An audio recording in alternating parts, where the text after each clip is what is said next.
নুমলীগড় এনআৰএলৰ নগৰাঞ্চলত বিদ্যুৎপৃষ্ট হৈ বন্যহস্তীৰ কৰুণ মৃত্যু। ঘটনাস্থলীত উপস্থিত বন বিভাগ আৰু এনআৰএলৰ উচ্চ পদস্থ বিষয়াৰ দল।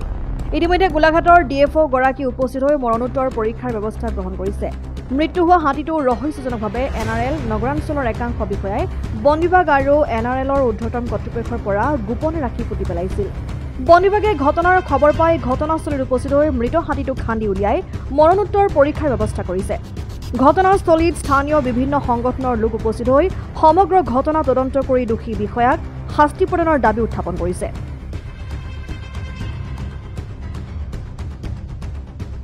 ঘটনাটো আসলে ৰহস্যজনক অৱস্থাত আছিল। চাওক, আপোনালোকে যোৱাকালি নুমলীগড় শোধনাগাঁৱৰ নগৰাঞ্চলত আচলতে এটা মৃত বন্যহস্তী উদ্ধাৰ হোৱা বুলি আমি খবৰ পাইছিলোঁ। তাৰপিছত খবৰ পোৱাৰ পিছত আমি গম পাইছোঁ যে নুমলীগড় শোধনাগাৰ কৰ্তৃপক্ষ নগৰাঞ্চল কৰ্তৃপক্ষই গোপনে এই হাতীটো ইয়াত পুতি থোৱা হৈছিল। কোনো বন বিভাগ, কোনো প্ৰশাসন বা কোনো সাংবাদিক কোনেও অৱগত হোৱা নাছিল। এইটো অতি ৰহস্যজনক কথা। আৰু প্ৰথম গোটেই ঘটনা পৰিক্ৰমাটো আপোনালোকে চাব প্ৰথম আমাৰ ইয়াত ভুৱন বৰ্মন ছুপাৰভাইজাৰ তেওঁ নাই, প্ৰথমতে তেওঁ এই বনৰীয়া হাতীটো মৃত অৱস্থাত দেখা পোৱা বুলি কৈছিল। ভুৱন বৰ্মনে ইয়াৰ যিগৰাকী ইলেক্ট্ৰিক ইঞ্জিনিয়াৰ আছে মুজামিল হুছেইন, তেওঁক অৱগত কৰিছিল। তাৰপিছত ভুৱন বৰ্মন আৰু মুজামিল হুছেইনে আমাৰ নগৰাঞ্চলৰ যিগৰাকী ছিনিয়ৰ মেনেজাৰ আছে নগৰাঞ্চলৰ চিভিল ডিপাৰ্টমেণ্টৰ বেদাংগ কাশ্যপ, তেওঁ অৱগত কৰিলে। আৰু বেদাংগ কাশ্যপে যিগৰাকী আমাৰ নগৰাঞ্চলৰ চিফ মেনেজাৰ উজ্জ্বল নয়ন সন্দিকৈ তেওঁক অৱগত কৰাৰ পিছত উজ্জ্বল নয়ন সন্দিকৈ এটা নাভূত নাচুত ধৰণৰ এটা মন্তব্য কৰিছিল যে পুতি পেলাব মানে পুতিয়ে পেলালে তেওঁলোকে। দেখিছে, কাকো অৱগত নহয়। মানে সেইকাৰণে আমাৰ অতি গোন্ধ পোৱা গৈছে যে দেওপাহাৰ অঞ্চলৰ এইদৰে আমাক আপোনালোকে সকলোৱে জানে, গোটেই অসমৰ সকলোৱে জানে যে আমাৰ দেওপাহাৰখন আমাৰ প্ৰাণ, আমাৰ বনৰীয়া হাতীৰ কাৰণে প্ৰাণ। বনৰীয়া হাতী ইয়াত জিৰণি লয়, বনৰীয়া হাতী এখন আশ্ৰয়স্থলী, বনৰীয়া হাতী এখন বিচৰণস্থলী। গতিকে এই বিচৰণস্থলীত এই ধৰণে হাতী এটা মৃত্যু হোৱাটো বা গোপনে পুতি পেলোৱাটো নগৰাঞ্চল কৰ্তৃপক্ষই যে ৱাইল্ড লাইফ প্ৰটেকশ্যন এক্ট 1972 যে ভাইলেট কৰিছে, অমান্য কৰিছে, এই কথা ওলাই পৰিছে। সেইকাৰণে আমি গোলাঘাট জিলা বন বিভাগত দাবী উত্থাপন কৰিছোঁ। তেওঁলোকে তাৎক্ষণিকভাৱে বেদাংগ কাশ্যপ যিগৰাকী ছিনিয়ৰ মেনেজাৰ চিভিল ডিপাৰ্টমেণ্টৰ নগৰাঞ্চলৰ আৰু উজ্জ্বল নয়ন সন্দিকৈ যিগৰাকী চিফ মেনেজাৰ নগৰাঞ্চলৰ, তেওঁলোকক তাৎক্ষণিকভাৱে গ্ৰেপ্তাৰ কৰি কঠোৰ শাস্তি প্ৰদান কৰিবলৈ দাবী উত্থাপন কৰিছোঁ। আৰু তাৰ লগে লগে আমি উত্থাপন কৰিছোঁ যে ইয়াৰ লগত যিকেইগৰাকী শোধনাগাৰৰ বিষয়া জড়িত আছে বা কৰ্তৃপক্ষ জড়িত আছে, যোন জড়িত আছে, সকলোকে তাৎক্ষণিকভাৱে গ্ৰেপ্তাৰ কৰি কঠোৰ শাস্তি দিব লাগে।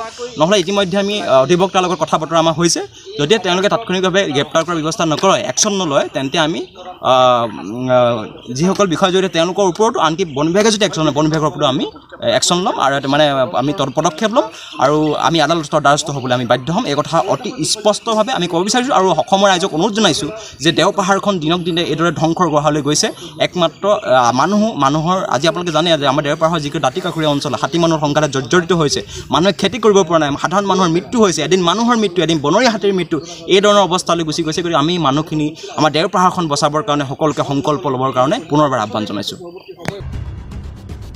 ইফালে সমগ্ৰ ঘটনাৰ সন্দৰ্ভত প্ৰতিক্ৰিয়া প্ৰকাশ কৰিছে পৰিৱেশ কৰ্মী অপূৰ্ব বল্লভ গোস্বামী আৰু দিলীপ নাথে। নুমলীগড় শোধনাগাৰৰ নগৰ অঞ্চলত কালি এক বন্যহস্তীৰ কৰুণভাৱে মৃত্যু হয়। বিশেষকৈ বিদ্যুৎ পৰিবাহী তাঁৰত লাগি পেলাই মৃত্যু হ'ল। আৰু এই বিদ্যুৎ পৰিবাহী তাঁৰত আচলতে এইটো কোনো APDSL নহয়, নুমলীগড় শোধনাগাৰৰ নিজৰ বিদ্যুৎ পৰিবাহী তাৰ। গতিকে এই ক্ষেত্ৰত আমি ভাবোঁ নুমলীগড় শোধনাগাৰে কি পৰিস্থিতি, কিমান তলত এই বিদ্যুৎ পৰিবাহী তাঁৰডাল তেওঁলোকে স্থাপন কৰিছিলে, যাৰ কাৰণে এই বন্যহস্তীৰ মৃত্যু হ'ল। আৰু বন্যহস্তী হৈছে চিডুল 1 প্ৰাণী। গতিকে এই বন্যহস্তীৰ মৃত্যুৰ পিছতো নুমলীগড় শোধনাগাৰৰ নগৰাঞ্চলৰ কৰ্তৃপক্ষে গোপনভাৱে গাঁত খান্দি পুতি থৈছিল। কিন্তু যেতিয়া আচলতে বন বিভাগে জানিব পাৰিলে, তেতিয়া নুমলীগড় শোধনাগাৰৰ বিষয়াই পুনৰ বন বিভাগক জনালে যে এনেকৈ আমাৰ বিষয়াই ভুলক্ৰমে এইটো পুতি পেলালে বুলি। আৰু ইতিমধ্যে গোলাঘাটৰ বন সংমণ্ডল প্ৰাধিকাৰীয়ে গৈ সেই বন্যহস্তীটো উদ্ধাৰ অভিযান নামি পৰিছে। আজি উদ্ধাৰ হ'ব।